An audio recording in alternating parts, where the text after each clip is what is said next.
Aswand Cruickshank, your one and only Move Swiftly speaker, checking in for a daily Move Swiftly thought, giving you a perspective on teamwork, which will not get anywhere else, where we do not teach you how to rise to the occasion. Here, folks, we teach you how to fall to your level of preparation.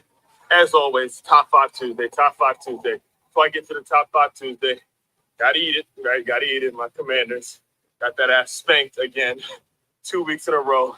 Got their ass kicked, but no matter what, ride or die with my guys, ride or die with my squad. It does not, I'll say it now though, it clearly does not look like a team that's making it back to the NFC championship game. However, no matter what, they my guys regardless. All right, they're my guys regardless. Between the Washington Commanders and the Michigan Wolverines, whether they win or lose, they're going to be the squad. They're going to be the squad I rock with regardless, because loyalty, that's what the game is all about. Being loyal to your guys, loyal to your squad.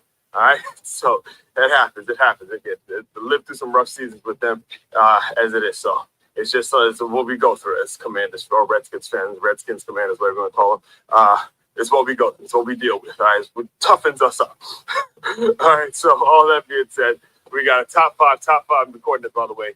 It's the Tuesday morning after the Monday night game in which they got that ass handed to them. 2 weeks in a fucking row. 2 weeks in a row where we get our ass kicked on the national stage. One was America's Game of the Week. Now we got the Monday night game. I believe actually we're on national TV again, if I'm not mistaken. Next week too. So, again, because we had such a great season last year, that's how it gets dictated and all that kind of stuff. So we got to be nationally embarrassed when it comes to this. But again, season not over completely, but still, anyway, I'm rambling right now, because when you bring them up, I start talking too much. Anyway, today it's Top 5 Tuesday in regards to what we've been talking about.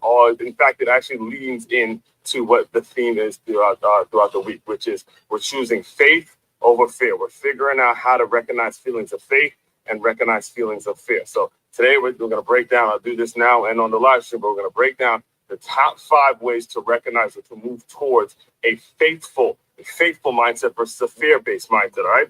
First things first, you have got to do things that create optimism, all right? You have to do things, actually intentionally do things that are going to put you in a place of more of an optimistic place. For example, and I'll get into details on this in the live stream, but for me, when I run every single morning, it creates a level of optimism. It's like, how far can I go? How much can I take? How's my body going to feel? How can I withstand that pressure, that feeling of giving up and getting too tired? It has to create a sense of optimism, all right?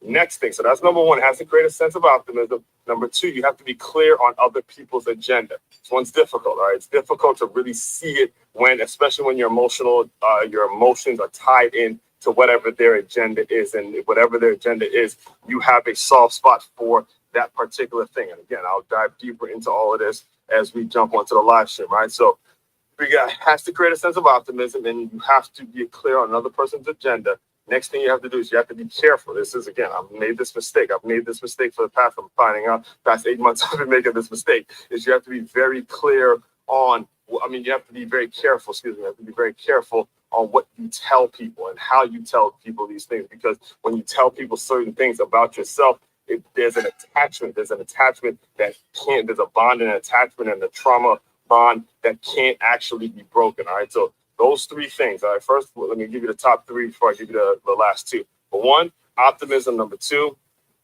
you have to be clear on another person's agenda. And number 3, you have to be careful what you tell people. Be careful who you share with and what you overly share with. All right. Number 4 and 5. 4, take the blame. Whatever happens, again, good, bad, ugly, and different, you got to take the blame. Learn to take the blame, and then essentially you'll be accepted and you'll be given the responsibility. And number 5, I love that competition, baby. You got to love the competition, because, again, you will fail. You will be heartbroken. You will have things that happen to you that seem unfair and just absolutely, destructive to your growth, destructive to your process. But then, what gets to happen? You get to do it again. And you should be excited at the fact that you get the opportunity to do it again. You should be excited at the fact that you get the opportunity to go out and date again, to get the opportunity to go out and work again, get the opportunity to go and meet this. You should be excited about tomorrow. So that competition is what it's all about. All right. So Again, that's the top 5 Tuesday. Just to recap, top 5 ways to know if you're leaning more into faith and paying attention to the faithful feeling versus the fearful feelings. Number 1, does it create optimism? Number 2, you have to be clear on another person's agenda. Number 3, you have to really, really be careful what you tell other people because of number 2. Number 4, you got to take the blame and accept the responsibility. Finally, number 5, you got to love the competition, baby. Love the competition. All right. All that being said, this is what you need in your workplace. This is how you develop a staff, develop a culture that really, really goes after it. Main website to check out to dive deep into all of that stuff is makeyourmove.com. That's MakeYamove.com. One-stop shop for your teamwork and your self-development needs. Aswand Cruickshank, your one and only Move Swiftly speaker. Checking out. You guys continue to move swiftly. We'll talk more soon. Good morning, good afternoon, good whatever time of day you may be consuming this. I usually knock these out in the morning, so I'm in the habit of saying good morning because I do have a lot of stuff to get through on my day-to-day. Let me just reintroduce myself to anybody that's new to this channel, new to my world, new to what I'm all about. It's Aswand Cruickshank. I am, again, like you heard, your one and only Move Swiftly speaker, former Division I college football player, and current 6-time published author and educator. I created this whole brand, this whole concept, this whole understanding, this whole way of life. That's all about taking the innovative teamwork lessons that you learn on the football field and applying them to businesses and business owners so they have a staff and or a group of employees that moves like a championship high school or youth football team. As you can see there, all things employee development, all things when it comes to how we create that championship culture on your staff. Just simply go over to makeyourmove.com. That's MakeYamove.com to get all the information. You can shop, free guide, whatever information or whatever you need to do, whatever research you need to do on me. All of that is right there on makeyourmove.com, or you could simply Google Aswand Cruickshank and you will not find another Aswand Cruickshank. We'll just put it out there just like that. All right. So all that being said, let's get right into today's topic and today's content and what we're going to be discussing today.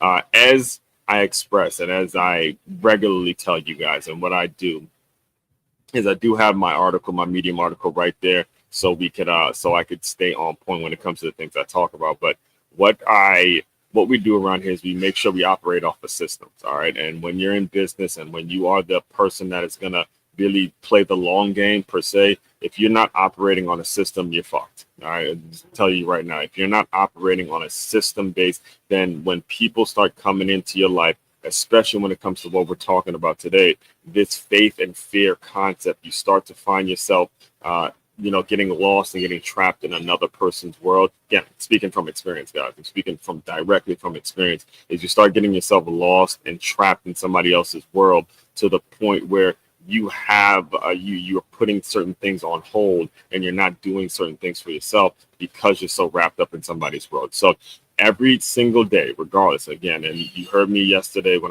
if you listened to the live stream yesterday, you heard me talk about how this month is all about redeveloping the relationship I have with God, redeveloping the relationship I have to move in faith. And whenever someone is bringing to me a fear-based tactic or coming at me with some sort of a fear-based mindset, I have found out, again, this is just through third party and people who care about me looking at me, I've found out that, hey, I got to make sure I remove the people who have a fear-based mindset and can't get out of it, who cannot operate, who cannot actually see beyond their own fucking self, beyond their own 6 inches, can't get out and look at the world and say what I do and how the decisions that I make affect a ton of people around me. I don't have the time anymore. I don't have the time anymore to entertain and be around folks like that. So today's top 5 and all week, we're going to be discussing how to recognize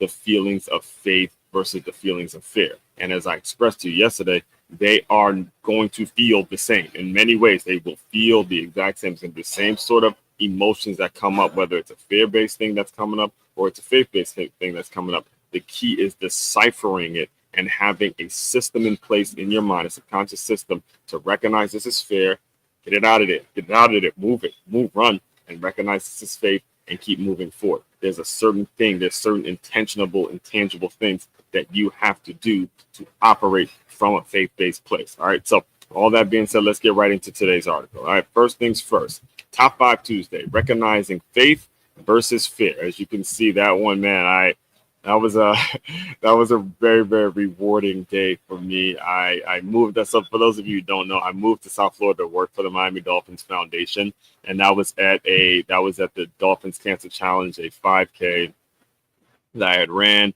I just put out book number 6 at that point. Yeah, the Six Figure Athlete. I just put out book number 6, and I remember doing a photo shoot right after the 5K, and I wanted to make sure the scenery was right because again, it's former Dolphins Foundation guy, and the main thing that we had to do when I worked for the Dolphins Foundation was about the DCC, come back, published author, all that stuff. So that's what I mean when I say faith. It's I was moving with a place. I was again developing a faith-based life at that point. When it comes to the people that come into my world, the newer people coming into my world, life as a published author is a lot different than life as a person who wasn't a published author. Okay, that signified everything, because a lot of what I wrote in those 3 books was the experiences I had working for the Dolphins Foundation. I was aligning what the Miami Dolphins Foundation needed versus what I was doing when I was a boxing trainer at 9 Round.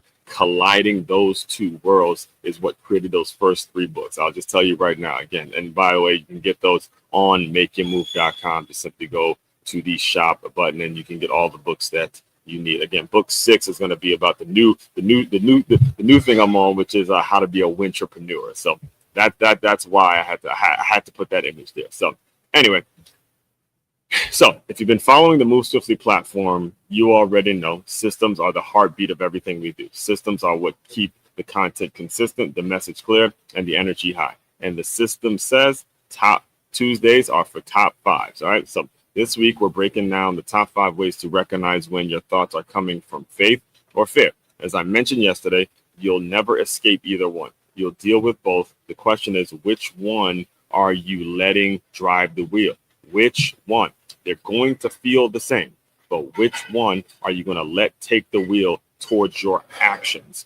I'm going to say it again for the people all the way up in the back of the congregation. Okay. Faith and fear are going to feel the same way. The question is, what is the action you're taking to let the other one take the wheel? And this is what we're gonna diagnose today, folks. All right. Let me get it back up here. All right. So number 1, first thing that you have to ask yourself, does it create a sense of optimism? Does whatever happen, okay, when there's a lot of shit that is going to happen to you that you have no control over, does it create a sense of optimism? Are you optimistic about, matter of fact, you know what, before I even go any further, let's put the definition, let's get some definitions here. Optimism definition. A hopefulness and confidence. Hear me. Hopefulness and confidence about the future or the successful outcome of something. Okay. That is a very clear definition. If you go back on somewhere on this feed or somewhere within the articles, I did a whole weeks long theme about just developing real confidence and not cockiness. All right. So optimism is about a hopefulness and a confidence that is going to work out or something is going to happen in the future. All right. So this might be, and again, this is might.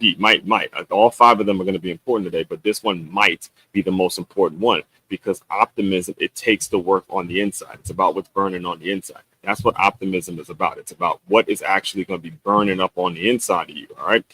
It's not something that just happens. It's something you have to practice. For example, I run every single morning. The activity itself trains my mind to be optimistic, no matter how the rest of my day goes. And I've had some shitty ones, really, really shitty ones, especially this past week. All right. I've already built a sense of hope at the start.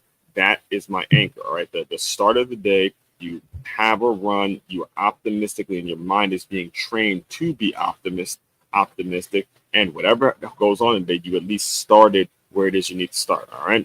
Now, sometimes that optimism benefits me, and sometimes it hurts, especially when I'm surrounded by people who aren't practicing it. But either way, I'm aware of it, and the awareness is what keeps me grounded in faith. This one's big. This one's a big, big thing, especially when it comes to what's going on with me in my own personal life right now. If I am the person who is constantly optimistic, constantly creating, constantly thinking about what's best for the future because of the way I live my life and the way I practice living my life, and the person I'm dealing with, whether it is a relationship, whether it is a friendship, whether it is a business partnership. I don't give a shit what type of relationship it is. If the person that you're dealing with does not practice the same things, if you surround yourself with people who don't practice the same sense of optimism and wake up with a fucking purpose every single day, then my optimism gets shattered into what it is somebody else wants to do. Do you get what I'm saying? All right, my optimism personally it gets fucking ruined because I'm dealing with someone who doesn't do the same things and doesn't practice the same things. They're more every single morning. They're waking up with the concept of, I want to do things based upon fear. I want to react to the fearful things. I want to be hesitant about shit, as opposed to waking up, taking care of my body, taking care of what it is I need to be taking care of. This is why I said the optimism it's about inner work. It's about the things that you're doing on the inside. Eventually, the kinds of things that you're doing on the inside will be revealed when people really start paying attention to you. This one is absolutely, again, I'm telling you right now, might be the most important part of this whole thing, because shit's going to come at you. And when shit comes at you, you have to have it already in place that I'm ready for it. I'm ready for it. I got my hands up. I'm ducking. I'm dodging. I know how to, block this, block that. I know how to, develop my one to this. So I used to teach, jab, cross, boom. I know how to do that. I know how to get away from certain things because I practiced it in my mind already. That's what it's all about, folks. That's what optimism is absolutely important. All right. Number 2, get clear on another person's agenda. Get clear on, let me put it up here real quick.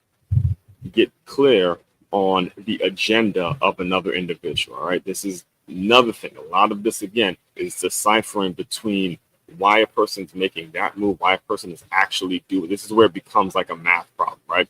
It's why you got to add 2 and 2 together. Why a person's doing this, because it's going to equal this, and they get this. All right. So here's where maturity and professionalism come in. Transparency saves time, energy, and stress. In my work, in my personal work, I'm telling you guys this from my own personal life right now. All right? In my work, I'm often around people I don't particularly like, and I put that nicely. I can't fucking stand them. All right? I can't fucking stand them. Mentally, there's some people that I have to be around every single day that I do not fucking like, not even a little bit. All right. And I'm sure, and I'm 1000% sure that they feel the same way, that the feeling is mutual. I don't like that person. She don't like me. Straight up. Then we just don't fucking like each other. Again, because we work in education, because we work with kids, we'll never, ever do anything to harm the kids or affect our job and things like that. But again, just don't fucking like each other. Plain and simple. And that's fine. But after and this isn't just the current situation. I mean, this has been a regular thing with me. I mean, if when I have the mindset I have versus being around people who have the employment, it's inevitable that I'm not going to like several people that I deal with. It's just part of the game. All right. So after years of doing this, I've learned to recognize agendas. All right. This is important. You got to recognize somebody's agenda. In order to work with them, you have to know what their agenda is quickly. All right. Once you know why someone wants to connect with you, you can decide how to engage without letting it affect your growth. That's what I call a professional distance. It's not personal, it's professional. All right. So, for example, I'll give you an example from back when I worked at Orange Theory, right? And I didn't put this in the article, but hear me out on this. I just literally drove into Florida and I got a job at an Orange Theory Fitness, and one of the head coaches there was pressuring so we have the coach side of Orange Theory, and then we have the sales management side of Orange Theory. We were responsible for going and get the members. The coaches in the house they used to call them, people were the ones responsible for keeping the members and all that kind of stuff, right? So anyway, we had the head coach there who wanted a class at a certain time, wanted to switch classes at a certain time, and then I remember hearing like the sales managers talk. Oh, because so-and-so wants to make more money, so he can have this class at this time, this, that. So once they got clear on the agenda, there was an understanding, hey, the person just wants to make more money because he wants the class at this time, and they know. Then that's just how it has to work, all right? So when it comes to working with people that you don't like, you can't avoid it. You can't escape it. You just got to accept the fact that or you got to ask yourself questions about how long do I plan on being here? How long do I have to deal with it? And is the person I'm dealing with in my personal life? And again, this is another mistake as I'm transitioning. Sort of, I want to use the word transitioning significant others at the moment. Well, I don't know how to use it. Well, I'll get into that on when I get to number 5 today. But you have to sort of have people around you that can understand your day-to-day problems. All right, and that's one of the things that I learned throughout this whole process, that hey, I don't have anyone around me that can understand my day-to-day bullshit, the day-to-day bullshit that I deal with, but it wants to hear the day-to-day problems that I have to deal with. All right, so get clear with a person's agenda, and right there leads me right into number 3. Be careful what you tell people. Be careful who you tell people. Be careful what you tell people and who you tell it to. All right. I'll start off by saying this. We'll start off by saying this. Just yesterday, again, I'm going through some things with my significant other at the moment, right? And I asked myself, what exactly does Aswand want to be? And I'm saying this publicly now because it's important that us men say this to each other, or men, be vulnerable enough to say this to one another. I asked myself, what does Aswand want to be? Aswand wants to be a husband, and Aswand wants to be a father in that order, right? Aswand wants to be a husband and a father in that order. I literally called and made a point and called the only person that, or one of the few friends I've known for years at this point, called him yesterday, and I broke down my entire situation to him. And it was probably the best 30 minutes of the entire day yesterday, because it's important that you tell people based upon who they are and who you're trying to be. You got to measure it up. This is who I'm trying to become. This is the only person that I know that is here with me or can understand it. That is who you tell things to. You don't just tell everything to anybody. All right. And this is, I'm going to get into it right now in my point. Be careful what you tell people, because you've heard the saying before: misery loves company.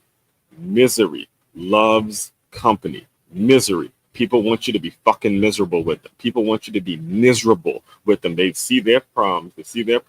And they want you to have the same problems. They want you to be miserable with them. All right. Don't give them that. So most people, and I mean a large percentage of the world, are unhappy with their own situations. Very, very unhappy with their own situations, whether it is relationally, whether it is their living situation, whether it is the family dynamic that they've created for themselves, all their bullshit.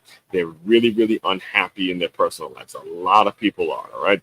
And when they see someone with momentum, they see a person like me who works very intentionally to keep a positive attitude, to always see the silver lining, to always develop a walk of faith, to always do things from a positive lens. They'll do everything they can to pull that person into their bullshit, into their chaos. That's why you got to protect your peace. Not everyone deserves access to your plans, your problems, or your potential. Faith keeps things sacred. Fear overshares. Fear overshares and overshares and overshares, and they tell you all their shit. Okay, and before you know it, you get sucked into what it is their problems are. So again, 1, 2, and 3, they go hand in hand. The optimism, what is a person's agenda, and then really, really be careful on what you tell them. Make sure there's a screening process. There's a screening process that you have in place. All right. Now, as far as number 4 is concerned, here we go. Now it's about taking action. Like I said, this one's tough because it's the real test of faith. You got to take action. Take the blame and don't look for the credit. So whatever happened between you and some significant other, or whatever happened between you and your job, and why this didn't work and why that didn't work, okay, that's my fault. I do this. So I'm a site director for a company named First Serve, and we do a lot of work with high school students. And just yesterday, we had one of the high school students. He accidentally pushed the emergency alarm on the school, at the school, and the police showed up. So I remember I was talking to him after. I won't put his name out there. Don't worry, I won't put your name out there. But as I was talking to him about it yesterday, because his parents picked him up late, so I had to stay a little later than usual. He was telling me how, like, man, he felt so bad doing it, and he took the blame and he took ownership towards doing that. And I was somewhat praising him for being willing to take the blame and being willing to be upset, or just being upset, being such a young age, being upset at the fact that you made a mistake. And to be honest with you, it was our fault because we shouldn't have a high school kid in that situation again. But again, that goes back to this point about why some of the people I work with, I just can't fucking stand it with them. But anyway, again, I won't go down that road again because I'll start talking more. I'm already over my 20-minute mark, but I start talking about why the fuck you have a high school kid at the front desk. But anyway, let's not even go there right now. Anyway, so here we go. Take blame, but don't look for the credit. This one's tough, but it's a real test of faith. When you take the blame, you take responsibility, and responsibility, that right there is what builds confidence. It's a responsibility that you've been given. That's what's going to build confidence in you because it means you're in control of what happens next. Now, chasing credit, that's a trap. Okay, the same miserable 90% of people that we mentioned here, all right here, the same group of people who are miserable in their own bullshit, same miserable 90% that I mentioned earlier, are often the first to gas you up. They're the first ones to gas you up and tell you how great you are, and this, that, the third, and they're always looking for some sort of credit for the things they do, and they just need credit in order to keep going. Not because they believe in you, and this is something I had to learn. Not because they believe in you, but because it keeps you from calling out their bullshit. Okay, so you don't look for the credit, look for the growth. Take the blame, learn the lesson, move stronger. Right here, a lot of people gas Aswand. A lot of people, I hear a lot of kind things, and no, I believe in you, Aswand. I believe in you. A lot of that shit I hear, but it's really more so about them and their agenda, and it keeps me from calling them out on their bullshit and what it is they're doing. Okay, so before again, always take the blame, own up, and just be that person. All right. So finally, love the competition. Don't like it. Love the competition, dog. I'm telling you right now, you gotta compete. This is why I love football so much right here. You got to love to compete. This is why my fandom and how I became such an more of an obsessive fan than I was when I was a kid of the Michigan Wolverines and the Redskins or Commanders. Is because you gotta love the competition. You gotta love the competition. Oh, you gotta love the competition. You gotta love it in many ways. You just gotta feel for it. You gotta love to compete, man. You gotta love to compete. Hear me on this one. And this is my final point here. You gotta love to compete in business, in relationships, in life. Quick story. This is a quick story. Last week I went out last week, not this past weekend, but the weekend before. I guess you can call her my current ex girl, were figuring stuff out type thing again. This is a Hispanic thing that I'm learning myself. So we went out for lunch after we went to church, right? We went out for lunch after church, right? So she's Dominican, and we hit a Cuban restaurant, and me, a black man who's into Hispanic women. You know, again, everyone knows, most people who know me know that that's my thing, you know, Hispanic women. Yeah, you know, I'm taking that all day. All day. Hispanic women walks in too. So me and her and the two kids, we walk into like a Cuban restaurant where everybody's Hispanic and I'm the one black guy. So I'm, you know, my antenna's up. I'm like, okay, you know, there's some competition here where I got to, you know, show that, you know, I'm deserving of this, right? So we hit a Cuban restaurant. Me, a black man who's really into Hispanic women, walks in knowing the competition's real, even though, again, no one's thinking that. Me, myself, I'm out of place, and I got to bring my real Aswand, one and only move. So I got to bring that energy, I got to bring that dog in, right? So I'm saying this because I wasn't even hungry. Like I ate lunch before we got to church, but I just went anywhere. I just went anywhere to hang with her and all that kind of stuff. So I wasn't even hungry. I just went there to hang out. And the waiter, he's a Hispanic dude. He was a Hispanic dude, and he starts testing me. At least I thought he was testing me. Based on what he did, I took it as a kind of a shot or a test towards what it is I was doing with her and stuff like that. But anyway, so because I wasn't eating, the waiter comes to me. He goes, "Yo, come on." He goes, "What? You come to a restaurant and you don't eat? Come on, man." But he's like, Because you come to a restaurant, you don't eat. What's up, man? What's up? What's the problem, man? You need to eat. You need to eat. And he starts, giving me that same bullshit. So my girl, or again, ex-girl, new friend, figuring out thing or whatever. But anyway, she laughed it off. She laughed it off because, again, kids are there and all that kind of stuff. And we're in public. So, she laughed it off saying he was just trying to get a better tip.